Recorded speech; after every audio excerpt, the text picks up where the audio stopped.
আজকে বাংলাদেশের এই জুলাই পুরো বাংলাদেশের সব সমীকরণ, ফ্যাসিবাদের যত সমীকরণ ছিল, আধিপত্যবাদীদের যত সমীকরণ ছিল, সাম্রাজ্যবাদীদের যত সমীকরণ ছিল, আদর্শিক জাগরণের কাছে সব সমীকরণ ভেঙে চুরমার হয়ে গেছে। এখন প্রশ্ন হচ্ছে আমরা আমাদের সামনের দিকে কতটুকু যাব।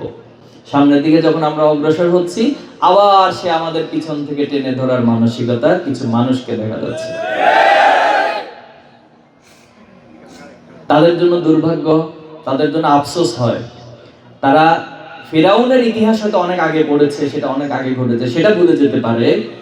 নমরুদের ইতিহাস হয়তো অনেক আগে পড়েছে, সেটা হয়তো তার মন থেকে ভুলে যেতে পারে। কিন্তু যেটা তার চোখের সামনে মাত্র ১.৫ বছর আগে ঘটেছে, এই ইতিহাসগুলো কিভাবে তারা ভুলে যায়? তারা এই প্রজন্মের মনস্তাত্ত্বিকতা যদি অনুধাবন করতে না পারে, তাহলে তাদের জন্য হতাশা আর দুর্ভাগ্য ছাড়া কোনো কিছুই আমরা দেখছি না। আমরা একটি গুণগত পরিবর্তন চাই রাজনীতিতে। আমরা চাই কাদা ছড়াছড়ি রাজনীতি হবে না। আমরা চাই হিংসার চর্চার রাজনীতি হবে না। আমরা চাই যে একজন একজনের বিরুদ্ধে সারাদিন বিষোদাগার করবে, এই রাজনীতি হবে না। আমরা সন্ত্রাসের কোনো রাজনীতি চাই না। আমরা চাঁদাবাজি নামক যে একটা জুলুমতন্ত্র, এই চাঁদাবাজির কোনো রাজনীতি আমরা চাই না। আমরা টেন্ডারবাজির কোনো রাজনীতি চাই না। আমরা জুলুমতন্ত্রের কোনো রাজনীতি চাই না। মানুষকে গোলামির মধ্য দিয়ে নিজের গোলামিতন্ত্র প্রতিষ্ঠা করবে এমন রাজনীতি আমরা চাই না। আমরা চাই উদারতার রাজনীতি, সহনশীলতার রাজনীতি, শ্রদ্ধাবোধের রাজনীতি, একজন একজনকে সহযোগিতার সহমর্মিতার রাজনীতি। সেই রাজনীতি প্রজন্ম চায়। আমাদের এই প্রজন্মের চাওয়াকে যারা ধারণ করে রাজনীতি করতে চাইবেন, করতে পারবেন, তারাই শুধু বাংলাদেশের রাজনীতি করবেন, আর কারো বাংলাদেশের রাজনীতি করার অধিকার থাকবে না।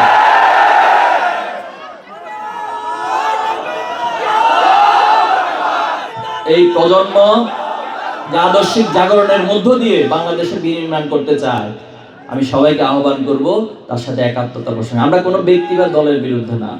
আমরা আবার বারবার এই কথাগুলো বলেছি, কোনো ব্যক্তি বা দলের বিরুদ্ধে আমরা না। আমরা ফ্যাসিবাদের বিরুদ্ধে, আমরা সন্ত্রাসের বিরুদ্ধে, আমরা খুনিদের বিরুদ্ধে, আমরা পাথর খেকোদের বিরুদ্ধে, আমরা সকল ধরনের চাঁদাবাজদের বিরুদ্ধে। এখন এই কাজগুলি যেই করবেন, যেই দলেরই হোক তিনি যদি আমাদের এই সমাজে আজকের দিনে পীর সাহেব হিসেবে পরিচিত থাকে, সে পীর সাহেবও যদি এই কাজ করে, তার বিরুদ্ধে আমরা এই প্রজন্ম দাঁড়িয়ে যাব। সম্মানিত উপস্থিতি, বাংলাদেশ অপার সম্ভাবনার একটা দেশ।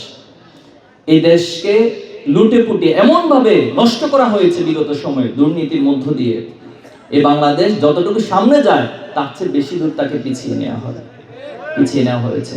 শুধুমাত্র বিগত হিসাব সব বাদ দিলাম, শুধু গত 15 বছর বাংলাদেশ থেকে বিদেশে পাচার হয়েছে 28.5 লক্ষ কোটি টাকা। এই টাকা কার?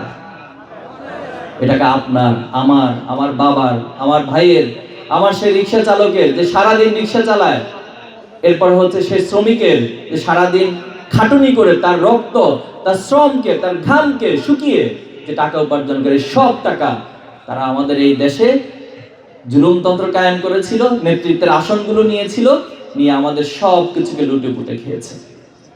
আজকে বেগম পাড়া গিয়ে তারা সেখানে বিলাসী জীবন যাপন করছে। তাহলে আমরা এই ধরনের নেতৃত্বকে কি আর মেনে নিব? এই ধরনের নেতৃত্ব যদি এসে আমাদেরকে বলে যে আমাকে একটা ভোট দাও, আমি তোমাদের নেতা হব, এরপরে তোমাদেরকে লুটে পুটে খাবো, আমরা কি সেই সুযোগ আর দিব? আমরা তো অনেক সচেতন না? অনেক সচেতন। এখন আগের মতো বোকামি তন্ত্র দিয়ে মানুষকে চালানোর দিন শেষ।